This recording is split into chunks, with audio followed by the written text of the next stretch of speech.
Okay, the first thing first, I'm going to show you some ingredients. We're going to make the dough. So the dough is called short crust pastry. And the pastry needs, you're going to need flour. So here I have 250 grams of flour. Here I have 125 grams of butter, or 50% of the amount of flour. And then sugar. So the sugar is half of the amount of butter, and then an egg. Okay? So it's easy.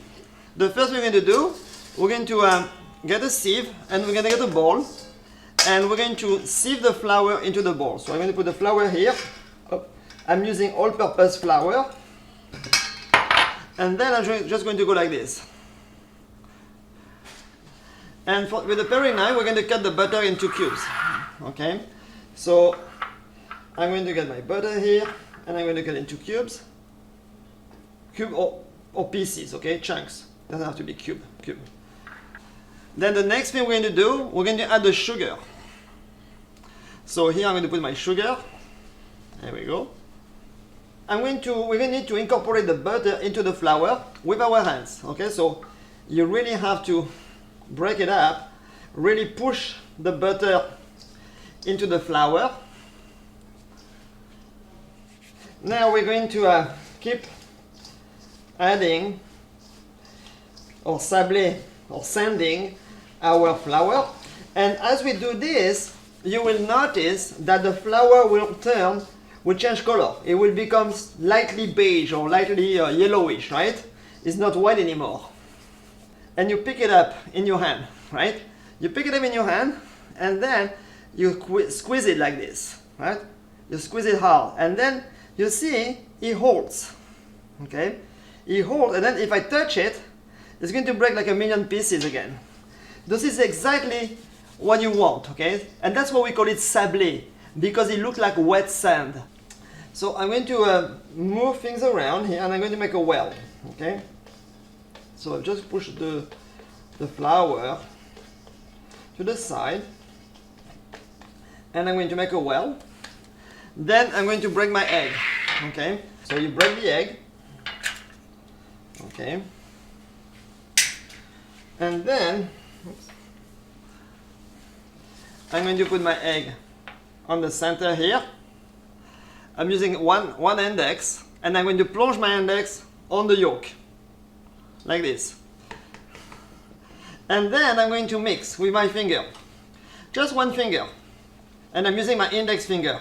And when I mix my egg here, each time I take tiny bit of flour to the side. And then it's going to get thicker and thicker, but don't go too fast, okay? By doing so, this allows the yolk to be well distributed into the flour. Okay, at this stage, you stop, because if I continue, I'm going to break my finger, okay? It's going to be too hard. And I can tell the amount of liquid that I have here, or moisture that I have, or the amount left of dry food that I have, it's way inferior, meaning that if I put all this flour in my egg here, it's going to be too dry. Okay, so what I have to do now is to add a tiny bit of cold water. So I'm going to add maybe a couple teaspoons of cold water, and then I'm going to add it in my egg, and then a little bit more dry ingredients, just like so. Considering all the dry ingredients that I still have to incorporate, I'm going to add a tiny bit of water, and so on. And then I'm going to open my hand like so, and I'm just going to move things around. I'm not kneading, I'm just moving things around, just for the moisture and the dough to come together as one portion or one ball. You see? I'm not mixing, I'm not pushing anything in. I'm just let the moisture and the dry ingredients coming together. So you want to have a dough that is slightly moist, and that's what you want. Sticky, if it's wet, you want to add flour because it shouldn't be wet. If it's too dry, break it up in pieces in your bowl and add a few drops of water and incorporate it gently, but never mixing in. By moving it around, okay? Getting absorbed into each other, very important. So the number of times you're going to be allowed to fold the dough or to knead the dough each need is 3 steps. It's going to be 8 times. Okay, step number 1. What the chef said, fold edge to edge. So edge to edge, okay, that's it, straight. And then step number 2, press with the palm, with your hand, to the center of the mass. That was step 2. Then give it a quarter turn. That's it. Then go to the next step. Again. So now you see my dough stick a little bit here. So tiny bit of flour. Okay, not much. So that was 3, 4, 5, 6, 7, a little bit more, 8, 9, okay, we can do 10 max, and then that's it. And then my dough is done. Okay, the next thing we're going to do, we're going to press down the dough, okay, like so, and we're going to wrap it. So we're going to get a piece of plastic wrap, and we're going to wrap the dough, like so, and we're going to keep it in the fridge for at least 1 hour, but today we don't have this luxury, so until we're ready, okay, fridge. So the next step we're going to do, we're going to prepare our apple. Then you're going to get your apple corer, okay, and I'm going to place it on the center, and then I'm just going to go through and twist, okay. Then I do the second apple, same thing, twist up. So then we're going to peel the apples, and then when the apples are peeled and cored, then we're going to keep them in cold water. By the way, turn your oven at 450 everybody, and put the rack on the bottom. For the next step, we're going to grab the 30 grams of butter that we have, and we're going to melt it in the microwave. So then I have my tart pan here, 8 inches. So the tart pan, we're going to put the bottom on in the ring, and then I'm going to take some of the butter and I'm going to brush it. You're going to have too much butter for now, but the rest of the butter will go on the apple later on. Okay, so don't worry if you have extra. So just brush well the edges here, or the sides I should say. There we go. Then I'm going to get flour, and I'm going to flour my work surface here. Grab your dough. So this was my belly button. So I put belly button down. Then I'm going to put a little bit of flour over, and I'm going to start rolling. So when I roll the dough, I roll 1, quarter turn to the left, roll, quarter turn to the left, and so on. You can go to the right if you want, but be consistent.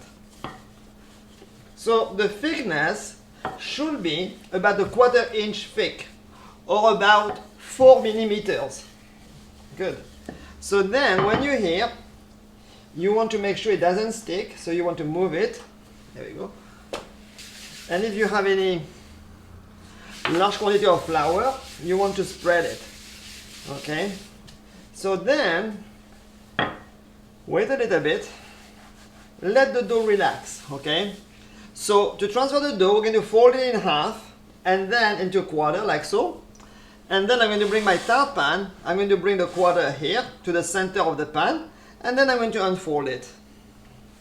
Okay, just like so. Perfect. Then, if I go like this, my dough is not going to the corner, so I have to push the dough in.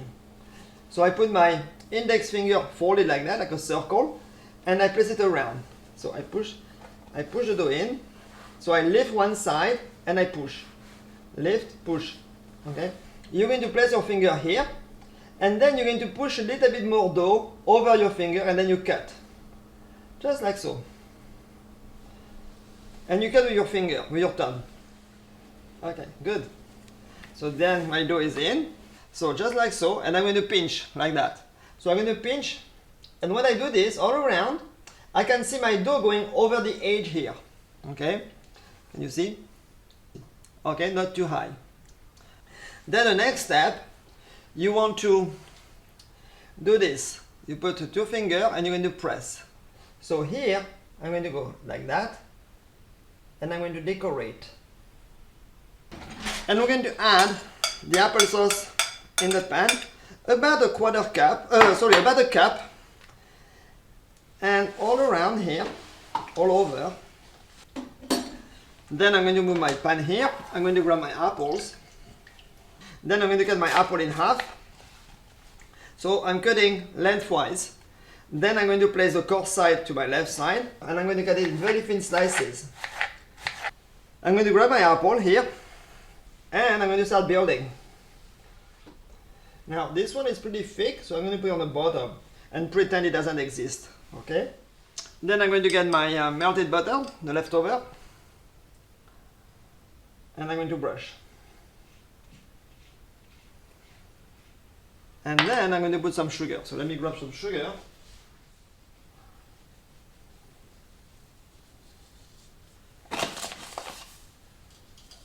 And then I'm going to place the tart in the oven on the bottom rack of my preheat oven.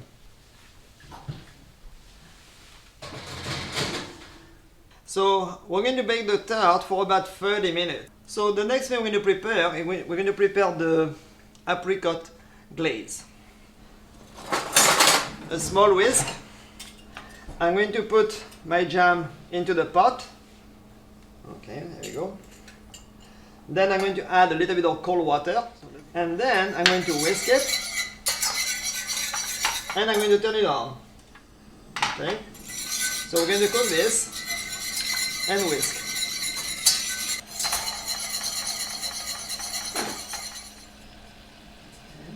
So here it starts to color a little bit nicely. Don't worry about it, okay? And then if I show you, it's still a little bit clear. Okay, so you're going to remove the pan, the ring, and you're going to bake a little bit more. Okay? Okay, so that's what you want. Okay, and then the top. Good. And now we're going to glaze it. Okay, so then we're going to brush it over. Looks amazing. And this is your apple tart. There you go.